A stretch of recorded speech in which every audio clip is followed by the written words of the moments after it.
Thanks to the hard work of archaeologists all over the world, we're continually learning new things not only about our planet's history, but about people that lived thousands of years ago. But some archaeological discoveries can be pretty creepy, and they reveal a darker side of history that we often never knew existed. Number 5. Usually, when archaeologists uncover mummies from long ago, the remains are hard to remove from the ground, since they've become very fragile during the years that they lay buried beneath the earth. But on occasion, a discovery is made in which a mummy is almost perfectly preserved. This is the case with many discoveries made in peat bogs, due to high acidity levels and the lack of oxygen, which are usually a major contributor to the decay of human remains.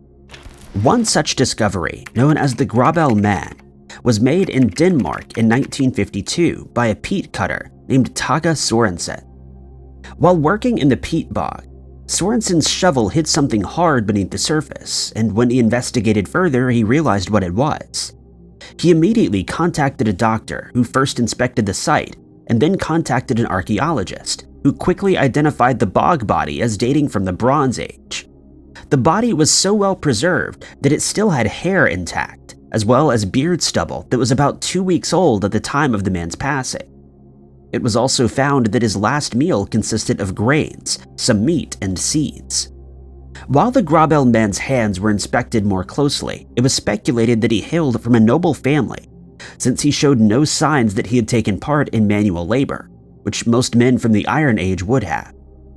Following clues that were found on the body, scientists believe that he may have been the victim of a sacrifice that took place at that very spot where he was discovered.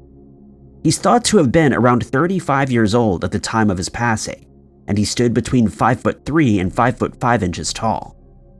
Although his hair is now red, it's believed that it was originally either blonde or brown, but his time spent in the bog has turned it into the red color that we see today. It's almost certain that at the time that he passed away, he was suffering from a toothache since his teeth were badly worn down, likely because of the types of food that he was eating. The Grobel Man is currently on display in Denmark, where visitors are given the unique opportunity to take a look into the life of a man who lived nearly 2 centuries ago. Number 4.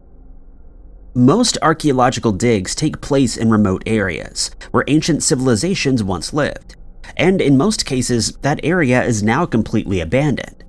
But there are some archaeological sites that are uncovered by accident. That's exactly what happened in Melbourne, Australia, when a new subway stop was being planned for a metro tunnel, and a 6-month archaeological survey was underway. Workers were surprised and horrified when they stumbled across a strange find: around 1,000 human teeth. This may sound like a scene out of a horror movie, but the explanation is much more mundane, if not less creepy than that. It would turn out that a dentist named Dr. J.J. Forster was practicing dentistry in the premises next to the dig in 1898, and he had some dubious methods of disposing of rotten teeth that he had extracted. The explanation was found after it was noticed that most of the teeth showed signs of serious decay, and rather than treat the problem, Dr. Forster decided it would be more efficient to just extract them. Records show that Forster wasn't the only dentist on the block at that time, but it would seem that he was the most trusted since he advertised his services as being painless, which would have been impossible since anesthetics used at the time were less than effective. But it wasn't just a bunch of rotten teeth that was uncovered at the site. When it was excavated more thoroughly, archaeologists also found more than 500,000 other artifacts, including a trove of old coins that were thought to have once belonged to Forster, but they fell through his business's floorboards while he was practicing there. Other items that were found include a child's slingshot, earrings, parts of other buildings, a fork with a bone handle, and pipes, just to name a few. Thanks to the artifacts, we're able to better understand what it was like to live in the area at the time, and all of the items that were unearthed are now on display at the Heritage Victoria, where they can be viewed by members of the public. Number 3. Back in 1838, amateur archaeologists in Moundsville, West Virginia, which was then called Flats of Grave Creek, were conducting the first ever excavation of the Grave Creek Mound when they unearthed a strange-looking stone that's kept scientists and archaeologists scratching their heads ever since. and we're no closer to determining what its purpose is today. The stone measures just under 2 inches in width and 1.5 inches high, and it contains strange symbols on the front while the back is completely smooth. Grave Creek Mound is a burial mound that was created over a long period between 250 and 150 BC by the Native American people. Along with the strange stone, they found the remains that would be expected at a burial site, but also ornaments that were created by those who lived there at the time. However, it's the stone that's captured the imagination of scientists, since it contains what looks like either written language or a cipher of sorts. But because it was omitted from documents after it was found, many people doubted the stone's authenticity. And in 1877, the Ohio State Archaeological Society attempted to rectify this. They found that all witness accounts taken at the time stated that the stone was indeed unearthed from under that mound, and it was declared as authentic.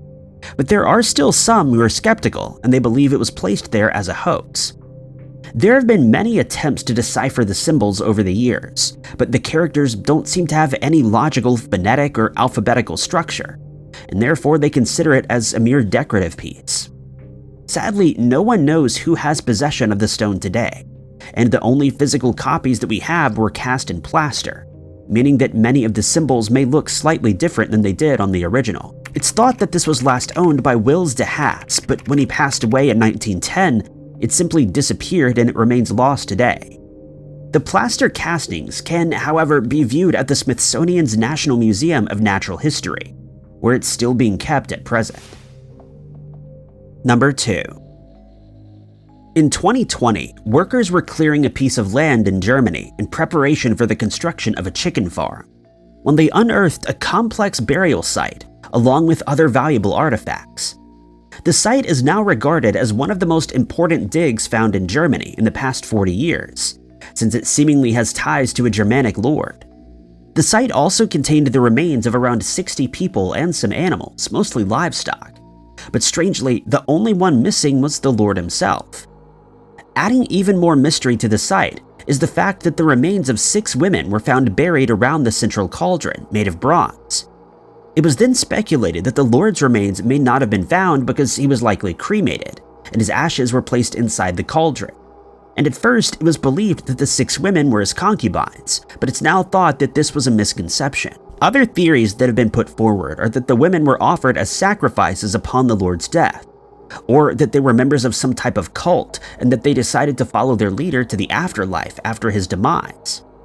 Researchers believe that the tombs were created between 480 and 530 AD, during a time when Germanic tribes were invading territories belonging to the Romans as they fled from the Huns. Among the other artifacts that were found were a gold coin depicting the Eastern Roman Emperor Zeno, a small statuette, and a trove of clasps that were intricately decorated. But some researchers aren't convinced that a Germanic lord is buried here. Instead, they've theorized that the tombs were created for a wealthy owner of an upper-class manor that stood near the site at the time. The theory that a lord was buried at the site started when it was noticed that a row of graves curved at a certain point, and it's thought that they were constructed this way to avoid a structure that's no longer there, which may have been the lord's tomb. Work continues at the site, and plans are in place to have DNA extracted from the remains that were found, in hopes that it could teach us who these people were and where exactly they came from before being buried at this curious site. Number 1. Most of us are familiar with a time in history known as the witch craze, which lasted from around the 14th century to the 1700s. During this period, many people, mostly women, were accused of practicing witchcraft, and they were often found guilty without the benefit of a proper trial. Scotland is considered to have been the epicenter of this mass hysteria, and thousands of people lost their lives here after being accused of witchcraft, many of whom were completely innocent.